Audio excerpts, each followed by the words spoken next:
Hello, I'm Catherine Sines, the president of the Rotary Club of Hudson. Rotary is a professional organization of a group of men and women who support Rotary International. We also join together by a common interest of service to our Hudson community, and we have a sincere desire to give back. We meet weekly on Wednesdays at Laurel Lake Retirement Community, 200 Laurel Lake Drive, in their dining room. We meet from 7:30 to 8:30 and would like to invite you to join us. For more information about Rotary, go to www.rotaryhudson.org. Enjoy the following excerpts from one of our recent meetings and consider joining us on Wednesday morning.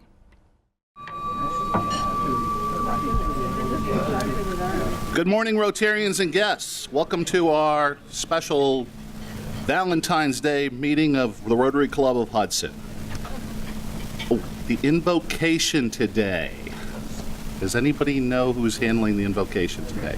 Bill Woldridge, please. How come you didn't know, Tom? He's a fill-in. The Right Reverend Bill Woldridge. Okay, good. Well, good morning, Rotarians. Good morning, Bill. Today's invocation is going to be a little different. My wife turned on the TV this morning. There have been 11 police officers killed in the United States since the beginning of the year. And last week there were 2 police officers murdered in Westerville. Now, those of you who know Westerville, it's a city very similar to Hudson, demographically and so forth, very similar to Hudson. And I got to thinking, you know, that could happen. So this morning I want to remember those policemen, pray for their families, and for the families of all the policemen who've been killed in our country. So let us pray. We ask, Lord, that you provide protection for our safety forces. Keep our minds and hearts on the families and friends of those who have given their lives in the protection of our families and friends. We ask that you comfort those families and their loss and know how deeply we appreciate their service. And now, Lord, please bless this food to our youth that we might serve in your name. Amen. Amen. Okay. Our Rotarian David Ash will lead us in the Pledge of Allegiance and the 4-way test this morning. Good morning, everybody. Good morning. We could do the pledge. I pledge allegiance to the flag of the United States of America and to the republic for which it stands, one nation, under God, indivisible, with liberty and justice for all. Now the 4-way test of the things we think, say, or do. First, is it the truth? Second, is it fair to all concerned? Third, fulfill the will of our president. Fourth, will it be beneficial to all concerned? Hello. And now if I can call Chris Barker, who will lead us in our song this morning. Let me call you sweetheart. All right. Okay. I don't know the lyrics, so I'll be looking up here with all of That's you, fine. okay? All right, where should we start? No, the lower. Let me call you sweetheart. I'm in love with you. Let me hear you whisper that you love me too. Keep the love light glowing in your eyes so blue. Let me call you sweetheart. I'm in love with you. Great job, guys. Thank you. I think Dick Pearsall would have been proud that we were singing that. Okay, and if I may call on Evan, who is substituting in as our Master of Ceremonies this morning. Thank you very much. Thank you. Our President-elect. Thank you, Substitute Sergeant in Arms. Good morning, fellow Rotarians. Good morning, Evan. Happy Valentine's Day. So I'm going to kick things off this morning with a joke. We've got a couple folks from the Boy Scouts here this morning, and there was a Cub Scout. He was walking in the forest, and he finds a frog, and the frog says, "Kiss me and I'll turn into a beautiful princess." So the Cub Scout moving right along, he picks up the frog and puts it right in his pouch, and the frog says, "Hey, why didn't you kiss me?" And the Cub Scout said, "Because I thought that a talking frog was a lot cooler than a beautiful princess." So that's for the Boy Scouts this morning. The next thing that I wanted to bring up is Chris Barker. She'll introduce all of the guests in full, and then we'll get going. Chris Barker. Good morning, Rotarians and guests. Good morning again. Okay, if these people could please stand so we can give them a nice warm Rotary welcome. First, helping us on AV from Hudson Service Learning First Class is Jenna Reitenbach. Thank you for helping us.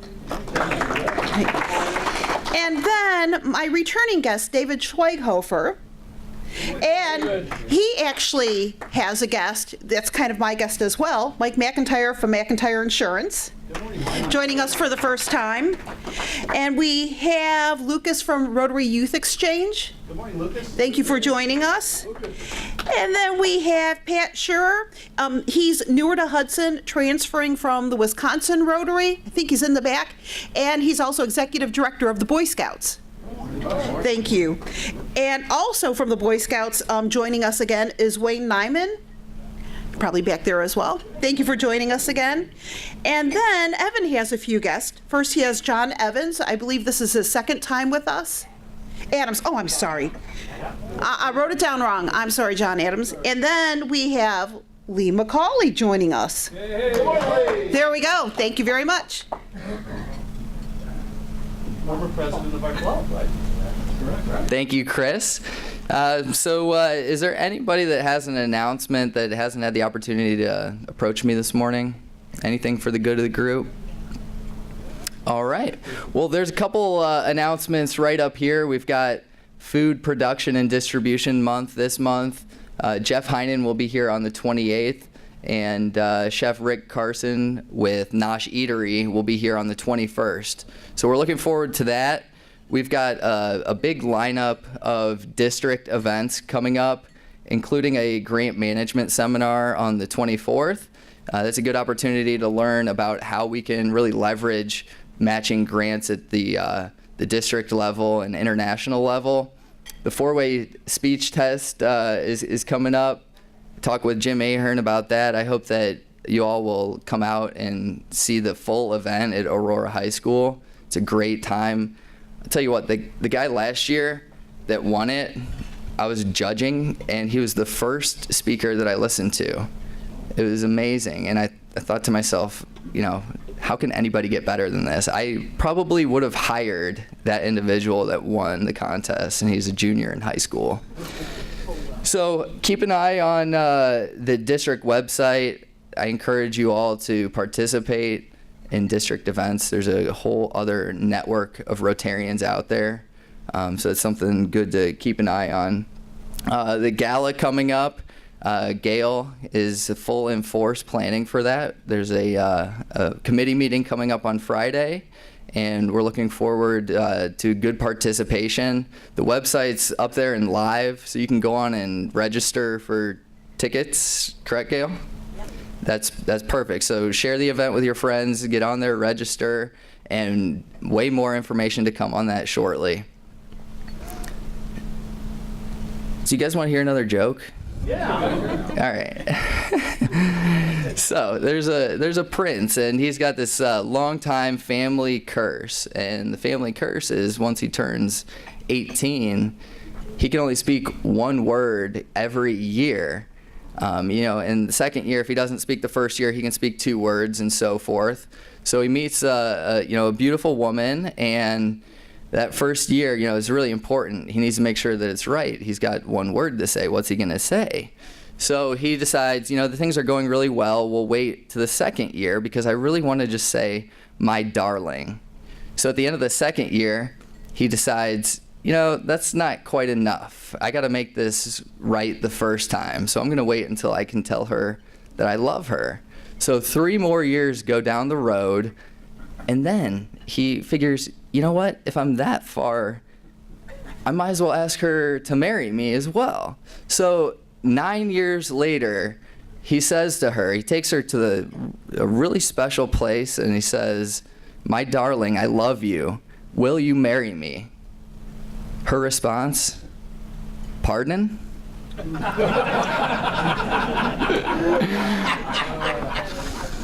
So we have a club board meeting following this meeting. I welcome you all to join us for that. It's at the Greenwood Dining Room, and feel free to follow me there. Otherwise, without further ado, I welcome Joe Avella to come introduce our speaker this morning. Okay. No jokes from me. Thank you. Thank you, Evan. And if you saw the Hudson Hub this morning, you will know that February is food production and distribution. So we're pleased to have pleased to have that, and we're pleased to have today Julia Petrescu from Costco. Julia grew up in a small farming community in southern Ohio and attended Ohio University. She moved to Cleveland, pursued a career in banking with the Federal Reserve Bank. During her time in the financial world, Julia searched for professional fulfillment and became a yoga instructor. Is that right? As well as a community organizer. Not sure what that was, but so after joining Costco as a member, Julia became captivated with the Costco culture. She joined Costco in the fall of 2014 and has been able to fulfill her desire to make a difference in her community while growing professionally. She's marketing and membership manager. Welcome, Julia Petrescu. Thank you. Thank you so much. It's such an honor to be here speaking to you, the Hudson Rotary, and a little bit to follow up what Joe said. I did grow up in Southern Ohio, down by OU, if any of you have either attended or gone down there. And it was a very small community. We literally had to take a ferry to the next town over, and the largest business in town was the Five and Dime. So to think that I'm speaking with you guys here now and that I work for Costco, such a large organization, is a world away from where I started. Like Joe also said, I had come to Cleveland and started a career in banking, most notably with the Federal Reserve Bank of Cleveland, which was very exciting. I did live on the near west side, so we were also doing large cleanup efforts and a lot of community work there too. And I still was trying to merge my kind of personal passions and professional, and I didn't know how I could make that happen. Well, flash forward a few years, and when I found Costco, I was hooked. So any of you that are familiar with Costco and our culture, we have a code of ethics that we live by, and we are dedicated to our communities and giving back. So that's really been able to really help me throw myself into my career even more so now. With Costco, our dedication to our code of ethics and to our communities is really what sets us apart. And what I talk about today is Costco, but really what drives it is the people and the passion that they have for the code of ethics, for the community, and for our members. These days, with food, there is a lot of confusion. We have a lot of mislabeling. We have a lot of things that are produced that people don't understand. We have mislabeling of fish species. We have fake honey. We have fake organic monikers on things like olive oil, which is like the #1 item that people like to toss a organic sign on or symbol on. And companies are doing this because they want to offer a cheaper alternative to the public, but they don't think about food allergies or the implications that this has for their customers. So for us, as Costco, we've started what's called the Kirkland Signature brand, where we call it KS. So if you're in the warehouse and you see us, we call, I got a KS, this or that. So, so we started the Kirkland Signature brand so that we can actually monitor the whole supply chain, where it's produced, how it's produced, and the items that are produced in a way that's respectful to the people and the animals that do create those items. I would like to start with a short video about our extra virgin olive oil. And then after that, I'll get a little bit more local with you.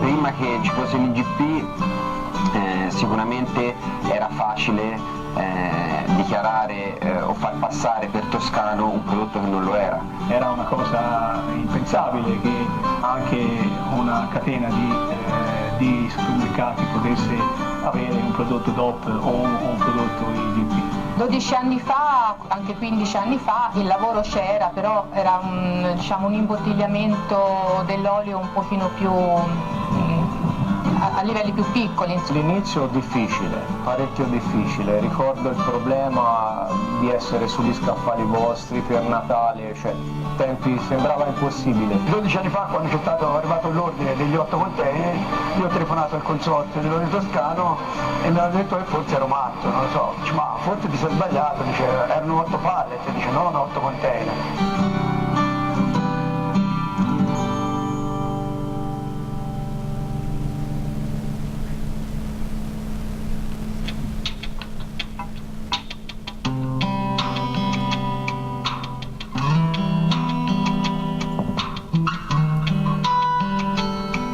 Noi pensiamo che i prodotti della terra che nascono naturalmente dagli alberi hanno dei sapori propri. Il grande pericolo nell'olivicoltura è l'abbandono.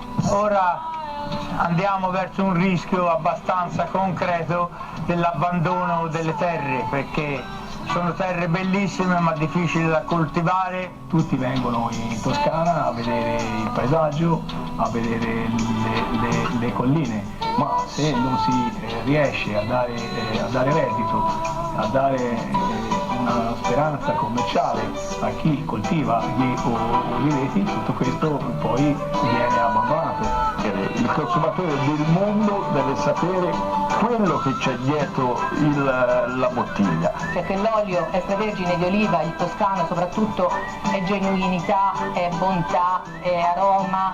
Il consumatore può essere garantito solo da questo legame forte tra la terra, tra chi la coltiva e tra chi la consuma. Toscano extravergine oil is a very different experience, and I think that it is the best example of extra virgin olive oil. Il consumatore americano gli direi che lui sta comprando lo stesso olio che consumo nella mia famiglia.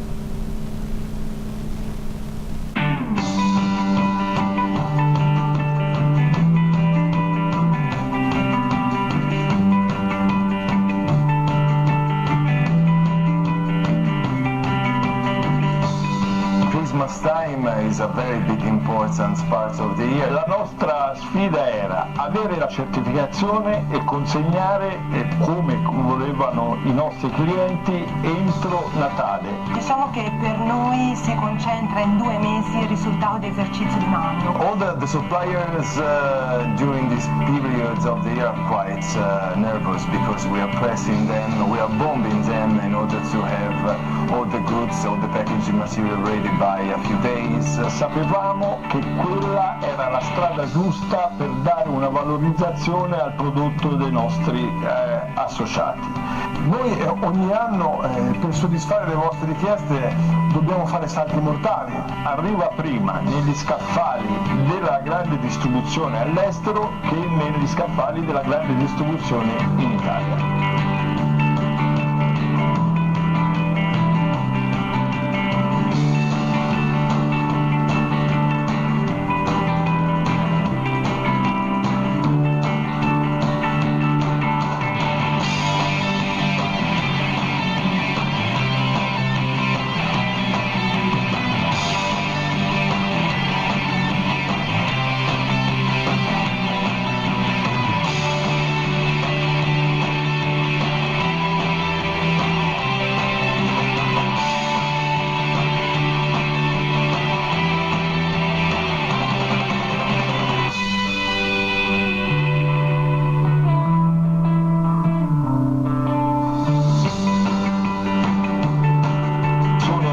Massimo Neri, sono presidente della Olma dal 1980. Sono Marcello, sono il direttore della Montalbano SPA. Mi chiamo Lippi Raffaello, sono nato a Vinci, provincia di Firenze. Allora, io mi chiamo Laura Maria Berti. Buongiorno, mi chiamo Antonio Carussi, ho 76 anni. Mi chiamo Bruno Tuccio. Sono Gerardo, appunto, ho 38 anni e lavoro qui da 20. Buongiorno, io mi chiamo Marco. Io mi chiamo Giorgio, sono responsabile dei frantori da circa 37 anni. Allora, io sono Paola, sono 22 anni che lavoro in Olma. My name is Valentina. Buongiorno, io mi chiamo Massimo Tuccio, ho 59 anni e dal 75 coltivo questa azienda che per la maggior parte è investita a olivo.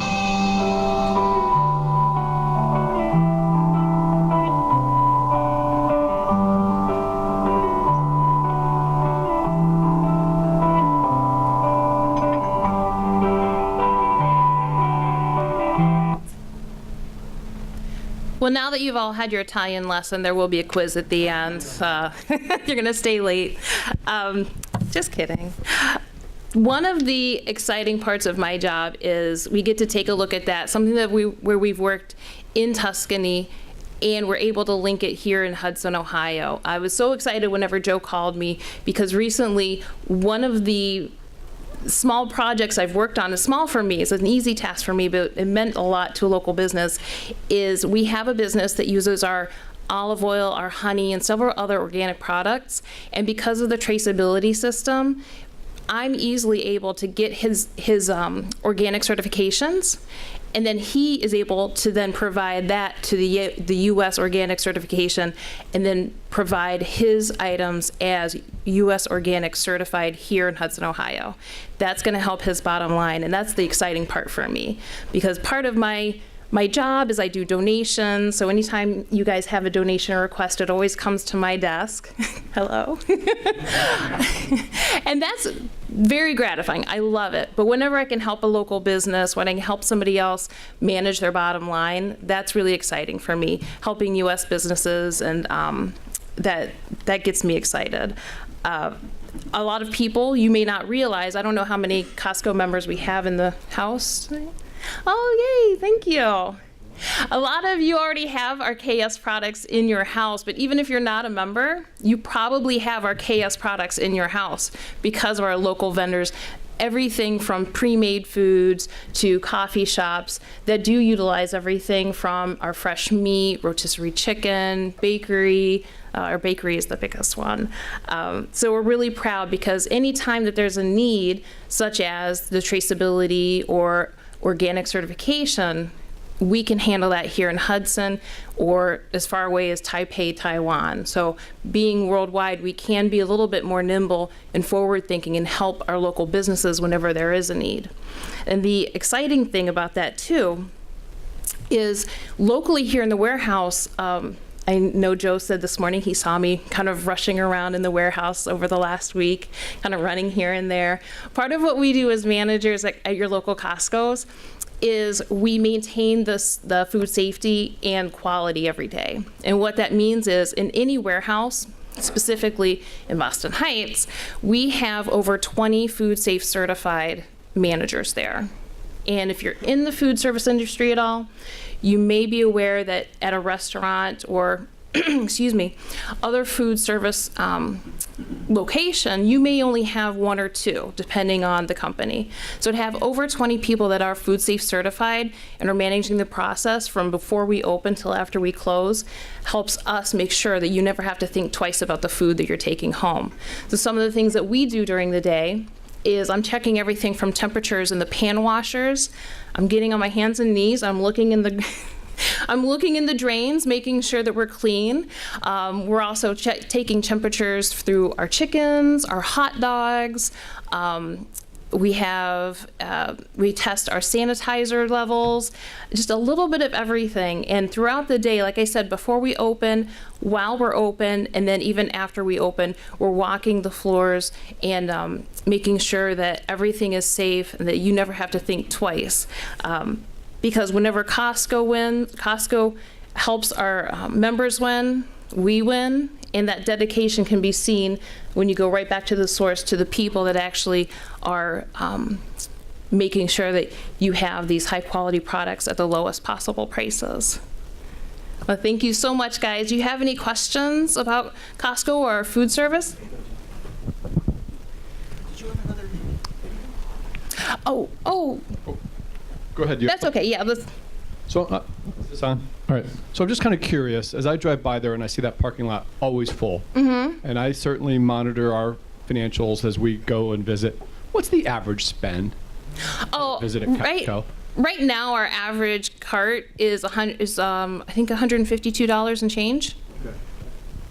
Okay. When Costco was originated, before it was even Costco in California, it was a place called Price Club, and before that, it was primarily for government employees. And the idea behind Costco was that you came once a month, so that you wouldn't have to make multiple trips. So actually, a lot of the older locations, they're set up a little differently. Now they've expanded their parking lots and everything. So the idea before was making less trips and spending less money. But obviously now we have a lot more fun stuff for you to take home. You know, when I go into your store, I'm struck by how nice the people are that are employees there. How do you characterize that, and how do you engender that, and how do you promote it and carry it forward? Well, I think number one, we start with our hiring process. We kind of have a little joke. Do you want to marry this person? And if you don't want to work with them every single day and marry them, then, you know, there's an issue, because we want to make sure that we have the same people that have the same dedication and the same kind of beliefs that we do about member service and about working hard. We also pay a livable wage. We have great benefits. That really helps out too. I remember going in your store not too long ago, and I was eating in your little restaurant there, which I really liked your hot dogs. Thank you. And she came up to me and we spoke a little bit. And I said, you know, I've got a suggestion. I said, I think you should just get rid of everything in Costco and sell hot dogs, because that's one of the best hot dogs meals in town. Thank you very much. You're welcome. A quick note about our hot dogs. Some of you may be familiar with our former CEO, Craig, our current CEO, Craig Jelinek. But what we had done is we were offering hot dogs for $1.50 since we opened, a hot dog and a soda for $1.50. And when the prices of hot dogs went up, Costco said, we're not going to do that. We were known for our $1.50 hot dog and soda. So what we did is we started manufacturing hot dogs. So at that point, and we have a commitment, it's always going to be $1.50. And we did the same thing with rotisserie chickens as well. Whenever the prices were going up, but we didn't feel that we were getting the most for our money, and our members weren't getting the most for their money, then we started into the chicken business. And that's why you'll see the $4.99 chicken is going to be the fattest chicken around for that kind of money. I was very interested in your video on the olive oil, because I recently read an article, I've forgotten where it was, about how much of the olive oil sold in this country as extra virgin isn't that at all. But it's, you know, been terribly blended, and I guess the mafia in Italy was involved with some of this. Not with yours. But I was interested in why you picked on olive oil. Is it because so much of it is adulterated, and not yours, but others? It is, and again, too, with like the mislabeling of fish species, there's a lot in the news lately about that. You pay a lot of money for olive oil. You pay a lot of money for fish and honey too. That's, you know, fake honey. I can't believe it's even a thing, but it is. And you pay a lot of money for these products. Right now, the cost of vanilla is skyrocketing. I don't know if you've had to buy vanilla lately. So you know the cost is skyrocketing. So what are we going to see next? Fake vanilla. So you have to know where you're going, that you can trust that they have those products, that they are the products they say, and that you're going to get a good price for it. So that, for me, I mean, I use olive oil almost every day. I don't know about you guys, but it's just one of those popular products, and because it has gotten so much notoriety out there. One of the reasons we shop at Costco is because of Costco's commitment to its employees. There are I never walked in the door of a box store to be a member before I heard about Costco's treatment of its employees from an employee. So I figured it wasn't PR. but I'm impressed with the organic commitment that Costco has with so much of its food product. How do you contract with the local farmers? What's the process for doing that so that you have a reliable supply chain?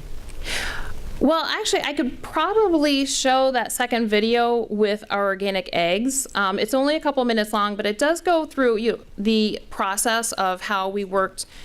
If you're familiar with Costco, we've gotten a lot of feedback on our eggs, and Costco has pivoted to work with the community to do what's best for, again, the animal, the farmers. The video will address that. We want to try and get as many local businesses into Costco's as possible. So right now, we have Brew Kettle. Brew Kettle is a local company. I live in Strongsville, so they just opened up down the street. If you haven't gone, go have the bread pudding. It's delicious. I'm not paid for that advertisement. But we love to have local companies in our warehouses, because even though we're large, we want you to feel like you can go and get those items that you like from your local businesses. It doesn't always work, but we try hard to get what we want, what our members want in. And if you'd like to do the video, it'll only take a couple of moments, but it'll give you a little bit more detail about how we do the supply of our eggs and how we minimize waste. Well, this is the original farm site, and you can see, looking at the mountain and the lake and the beautiful field and valley out here, why my great-grandfather came in 1909, decided to settle here and build the farm. Well, when Costco first started, my wife heard about it, and she kept bugging me, and she finally just said, I'm going to join, and said, what a good deal. So my brother Jim was the salesperson of our organization at that time, and so he kept trying to get an appointment, and they always said, and tried to get him out to the farm, and they said that they were too busy. So we had a friend by the name of Wayne Willis that knew Dick DeSchercio pretty well, and Stan McMurray, and he called him up one morning, and he said, and that was when your office was on 4th Avenue in the first store, I think. And he said, be ready at 1 o'clock. There's going to be a helicopter land in your parking lot, and the helicopter is going to it'll take about 20 minutes to get out to the farm. And so they agreed, and they came out here, and before the day was over, we had the milk and egg business with the Costco's at that time. What we have is we have 400 acres of organic farmland, and on that farmland we grow wheat, we grow peas, and we grow organic hay. And we use all three of those for the farm for our organic chickens. And then you see these poultry houses scattered throughout, and most of them have been converted to organic.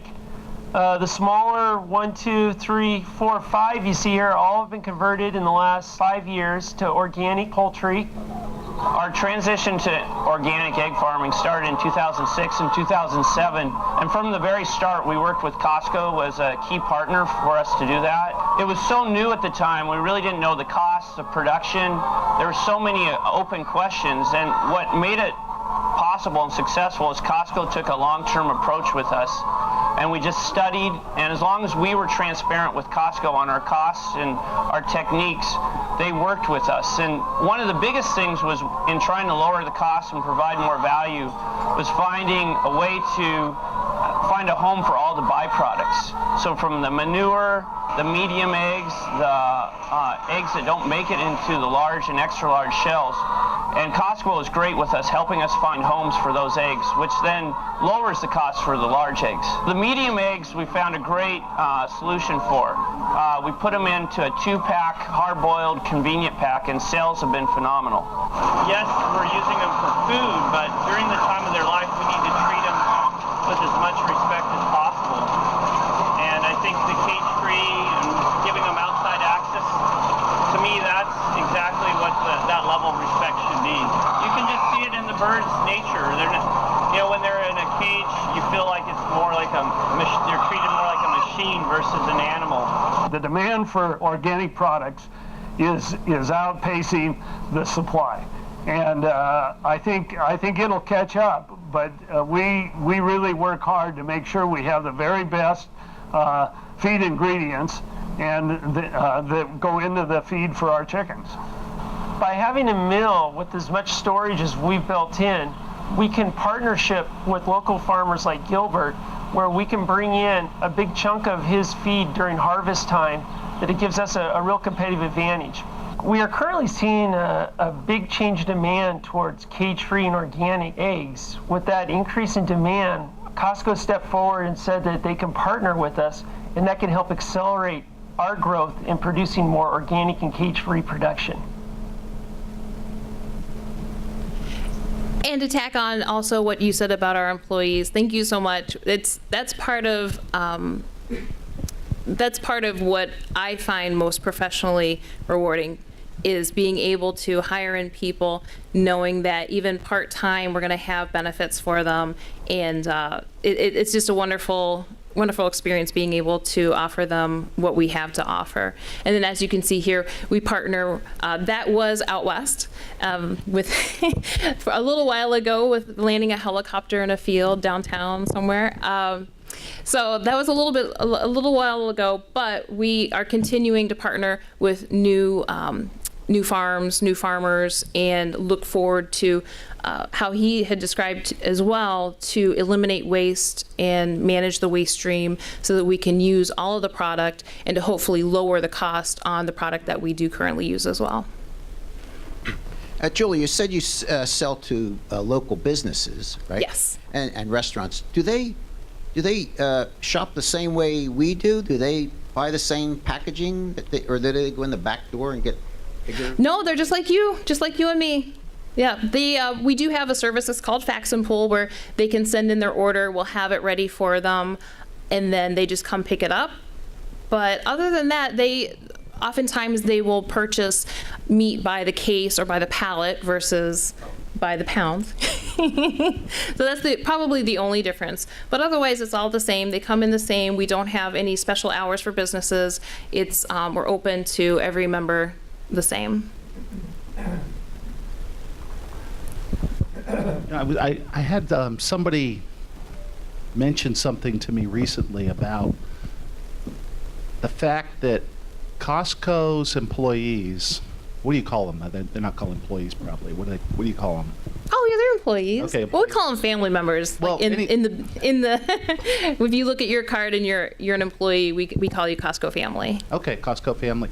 So they're encouraged to, or there's a culture of viewing customers as members, not as customers necessarily. Is that accurate? Is that it sure is. That's emphasized? Yeah. And do you think that makes a difference in the way, in the attitude of the employees about their jobs? And I sure hope so. You spend $60 or $120 to shop with me every year. You better bet that we want to have a clean food court for you. You don't come to see messy aisles, things in disarray. You pay to shop with us, and all of our employees understand that, and all of our employees know that you expect something more from that, because you can walk into anywhere and not pay a membership fee, and you have lower expectations. But if you want to come into Costco, we want you to know, no matter what Costco you walk into, that we respect the fact that you've paid that membership fee and that you have a certain level that you look for, but we also we set the levels a little bit higher for ourselves, so that we're always outpacing your expectations. I think it's working. Thank you My so wife much. doesn't love shopping there. She thinks your portions are too big. So. She can try our website. Well, thank you again. It's been an honor. If there's any questions I can answer, you always know where to find me. Up at the membership desk at the Costco in Boston Heights. I did drop off some bags with information about our warehouse. If there is anything that you have, again, feel free to contact me anytime. Thank you guys. It's been an honor.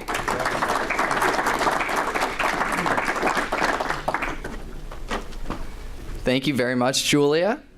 And then one last item that I wanted to do with you all this morning. It's Valentine's Day. Let's keep having some fun. So if I could have 5 volunteers, the first 5 people that raise their hand. Really, you have a hard time there? I can pick too, but. All right, Lynn, perfect. Tom, thank you. Phil, come on up. Clint? Don't worry, I'll protect you. That's wonderful. One more. Chris, come on up. All right. Chris is my Valentine. Okay. Yeah. So I got my Valentine's Day guinea pigs, and you know, this is, nobody knows what's going on here, so I'm going to be putting them on the spot here this morning. And I do have a prize for all of you as well, so thank you for volunteering.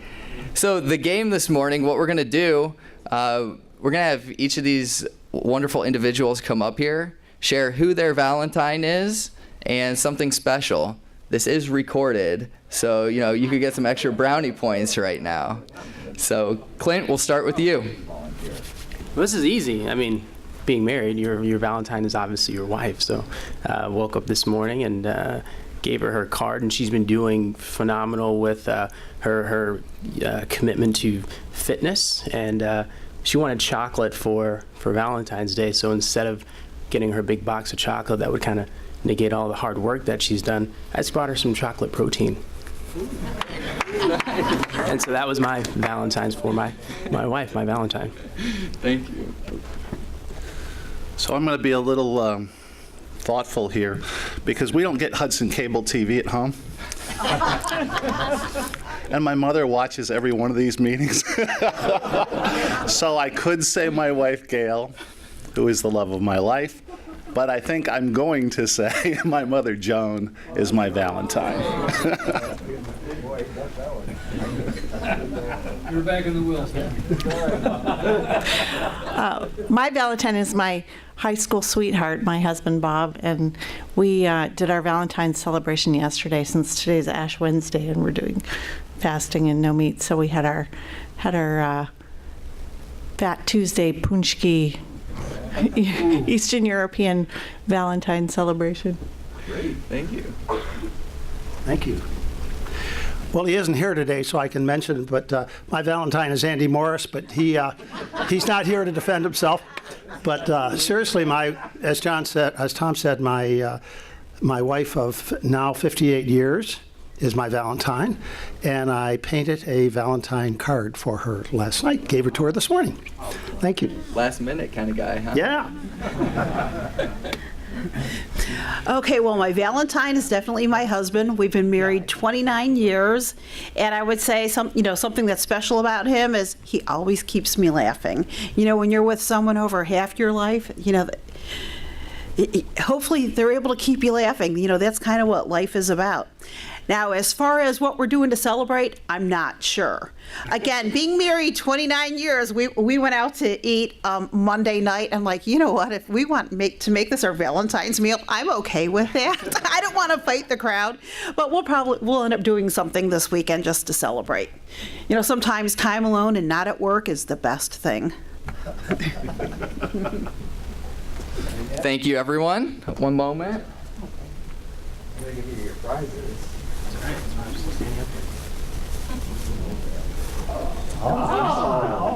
so nice. Thank you, Evan. You're welcome. Thank you, Evan. Thank you very much. Your Valentine, Evan. All right, so I've got a Valentine as well, and you better believe that I'm going to be pulling up the recording once it's on the website. But my girlfriend, my lovely girlfriend, Michelle, of a little over 4 years, is my Valentine. And we woke up early this morning. She had to be at SUMA. She's going to the University of Akron to become a nurse, so she had clinical even earlier than I had to get up this morning. So we're looking forward to splitting a bottle of wine and just, you know, hanging out at home. That's what it's all about, Chris. I agree with you. So thank you very much. And, you know, for the rest of you out there, I'm sure you all have a great story of your own. Make sure that this is a special day for anyone that you love. Make that extra call today. So without further ado, I'll go ahead and pull the Rotabuck, and then we'll have you on your way.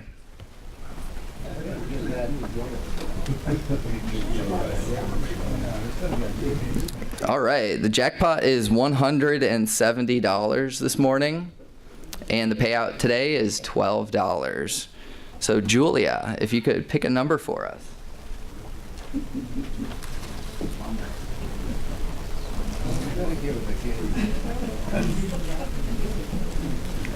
All right, the winning ticket this morning is 5342. Oh my gosh. 5342. Den Rich.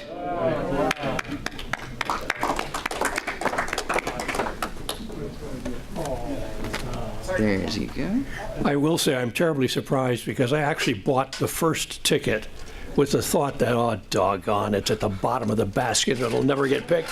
Julia, thank you. It was a great presentation and a good choice. Oh. What? You can keep it. Never mind. You believe me. You keep it. Thank you to all of our guests this morning. There's a lot of you out there. Welcome to come join us for breakfast anytime. We meet every Wednesday right here, Laurel Lake, 7:15.